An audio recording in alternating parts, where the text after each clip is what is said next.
ओम नमो भगवते श्री वासुदेवाय नमः। ओम नमो नारायणाय नमः। बोलो लक्ष्मी पते नारायण भगवान की जय। जय श्री राम। दोस्तों राधे राधे। दोस्तों, भगवान विष्णु के अति प्रिय तथा सभी महीनों के राजा कार्तिक मास का आज से आरंभ हो रहा है। इस पवित्र माह का बहुत ही पौराणिक महत्व है तथा साथ ही इसमें व्रतों और त्योहारों की भी भरमार रहती है।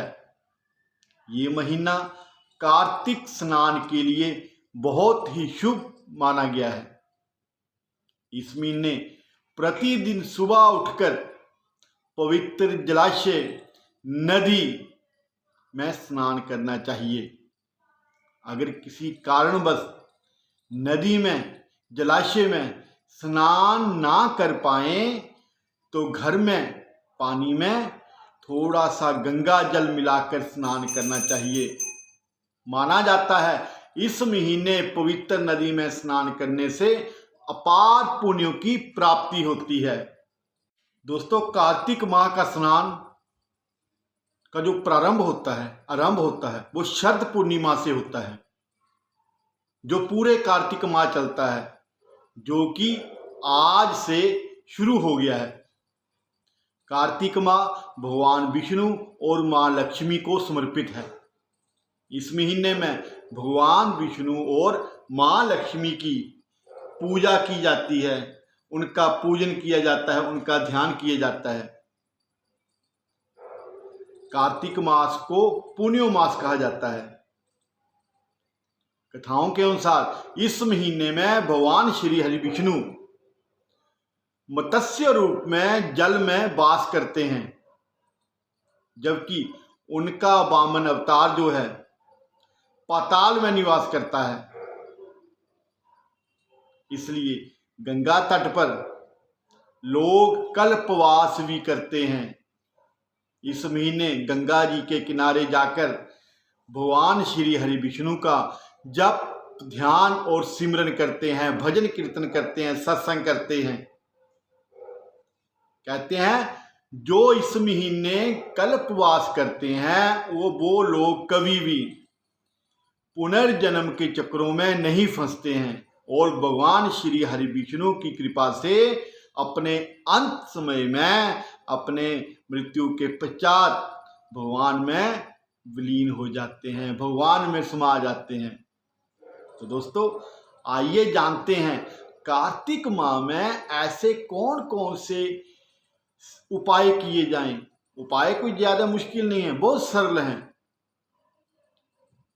और इन सरल उपायों को करके हम भगवान श्री हरि विष्णु की, मां लक्ष्मी की कृपा प्राप्त कर सकते हैं। शास्त्रों में जैसा बताया गया है कि इस माह में श्री हरि विष्णु, माता लक्ष्मी, यमदेव, पीपल देव जो पीपल का पेड़ है, माता तुलसी के समक्ष दीप जलाने से सभी तरह के संकटों से मुक्ति मिलती है।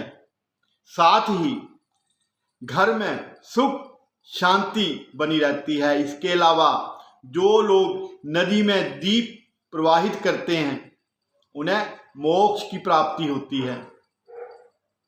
अब दीप दान के लिए दीपक कौन सा इस्तेमाल किया जाए?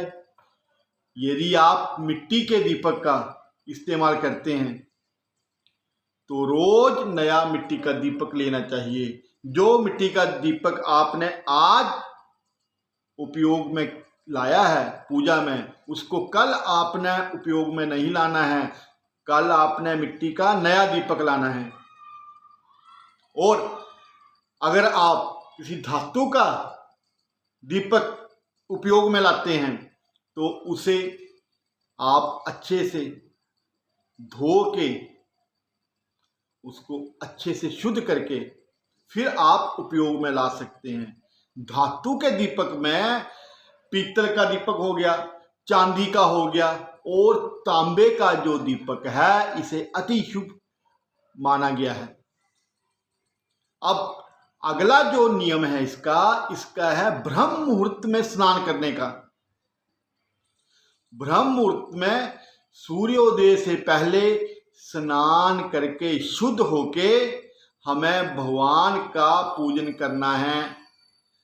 स्नान के लिए हम किसी जलाशय, तालाब, सरोवर, झील, नदी में स्नान करना बहुत अति शुभ फलदायी माना गया है। लेकिन किसी कारणवश हम जलाशय में, सरोवर में, तालाब में, नदी में नहीं जा सकें। आजकल कहीं नज़दीक में ये सब उपलब्ध होते नहीं हैं, लेकिन कुछ लोग दूर दूर भी जाते हैं। आजकल हर किसी के साथ साधन है, गाड़ी है, स्कूटर है, हर किसी की सुविधा है, लोग जाते हैं। लेकिन स्वास्थ्य कारणों से अगर कोई ना जा पाए तो अपने घर में ही जल में थोड़ा सा गंगा जल मिला के प्रभु का ध्यान करके आप उस जल को पवित्र करके स्नान कर सकते हैं और भगवान से प्रार्थना कर सकते हैं, प्रभु मैंने आपके निमित्त आज से ये कार्तिक स्नान का संकल्प लिया है और मैं आपसे ये प्रार्थना करता हूँ, ये पूरा कार्तिक माह बिना किसी रुकावट के, बिना किसी विघ्न के मैं इस कार्तिक माह के स्नान को पूर्ण करके आपका पूजन कर पाऊं। ये प्रार्थना करके आपने संकल्प लेना है और फिर स्नान करना है। तब से आपका स्नान जो है शुभ माना जाएगा। बिना संकल्प के स्नान नहीं करना है।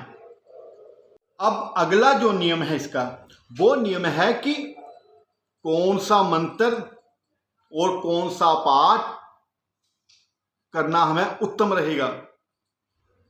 तो सभी प्रभु भक्तों के लिए ये नियम है कि कार्तिक महीने में लक्ष्मी स्तोत्र, कनकधारा स्त्रोत्र अथवा विष्णु स्तोत्र, विष्णु सहस्त्र नाम, गोपाल सहस्त्र नाम, श्री रामचरितमानस, श्री गीता जी का पाठ करना, श्री हरि के मंत्र व नाम जप करना विशेष फलदायी माना गया है।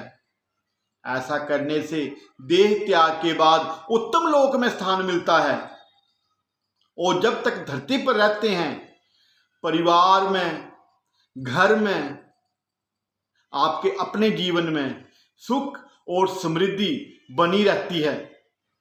कार्तिक नियमों का पालन करने वाले पुनर्जन्म लेते हैं। अगर हमारा कार्तिक नियम जो है अति उच्च कोटि का हो, फिर तो हमें मोक्ष की प्राप्ति होती है, हम भगवान में समा जाते हैं। लेकिन किसी कारणवश कोई त्रुटि रह भी जाए, हमें पुनर्जन्म लेना भी पड़े, तो हम उत्तम कुल में, परिवार में, उत्तम परिवार में, संपन्न परिवार में, इज्जतदार परिवार में, नामी परिवार में जन्म लेते हैं, उस परिवार का हिस्सा बनते हैं और सुखपूर्वक प्रभु श्री हरि और माँ लक्ष्मी के आशीर्वाद से अपना जीवन व्यतीत करते हैं, सब सुखों को भोगते हैं।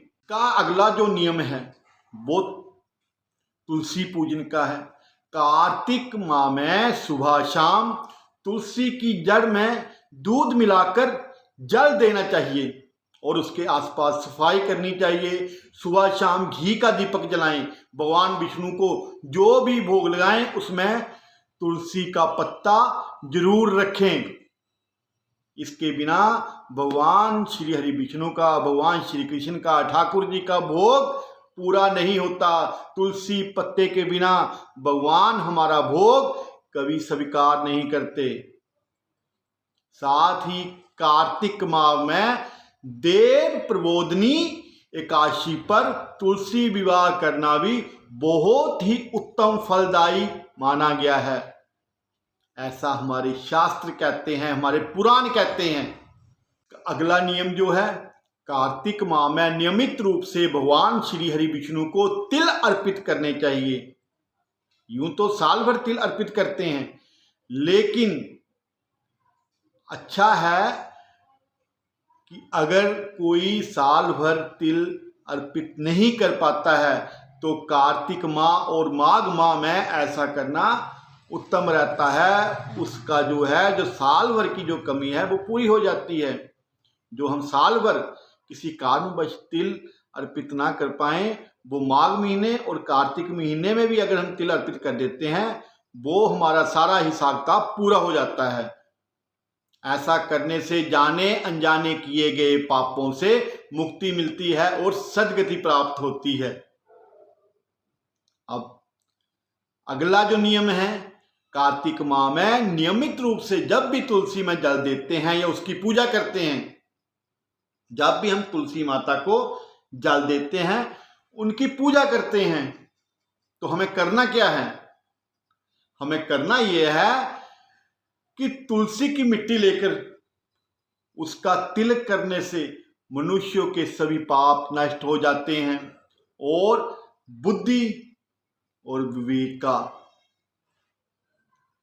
विकास होता है। अगर किसी व्यक्ति को लगता है कि उसमें याददाश्त में थोड़ी कमी है या उसकी बुद्धि पूरी विकसित नहीं हो पाई है, तो तुलसी माता की मिट्टी अपने माथे पर तिलक लगाएं। भगवान श्री हरि विष्णु का ध्यान करके, माता लक्ष्मी का ध्यान करके, माता सरस्वती का ध्यान करके, तुलसी माता का ध्यान करके कुछ ही दिनों में चमत्कार होगा। आपकी बुद्धि का विकास होना शुरू हो जाएगा। जो अगला नियम है, कार्तिक माह में दीप दान का बहुत महत्व है और इसके अलावा अन्न वस्त्र का दान करना बहुत अधिक उत्तम माना गया है।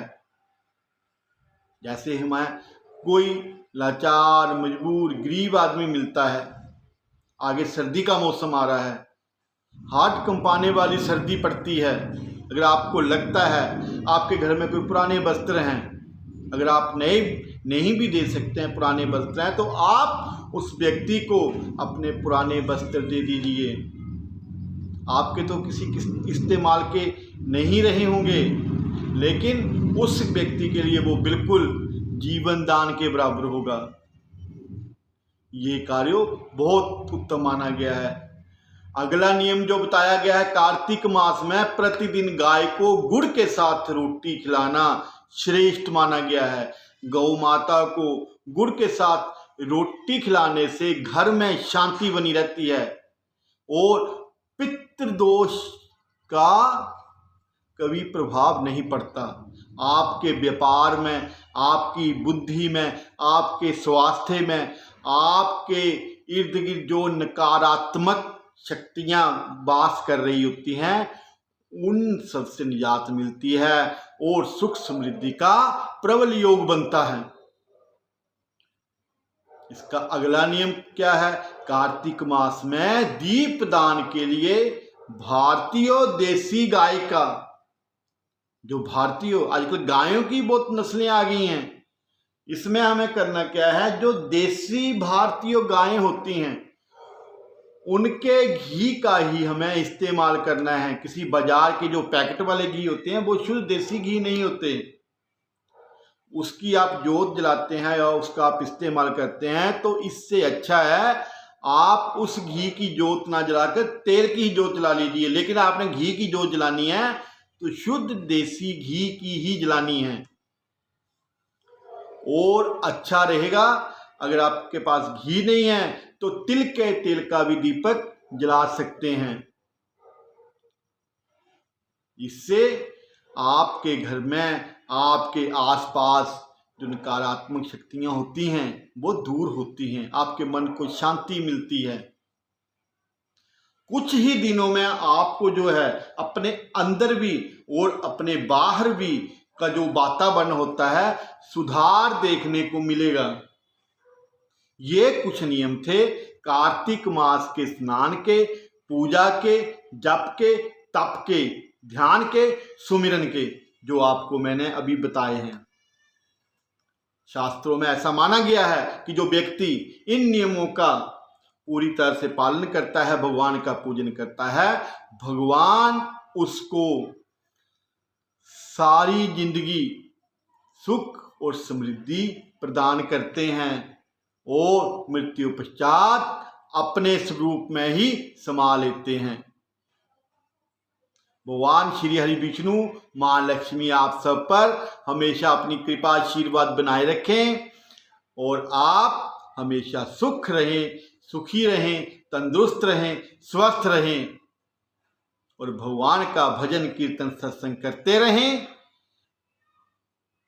वीडियो आपको अच्छा लगे इसको ज़्यादा से ज़्यादा शेयर करना और हमारे चैनल को सब्सक्राइब जरूर करना। जय श्री राम, राधे राधे।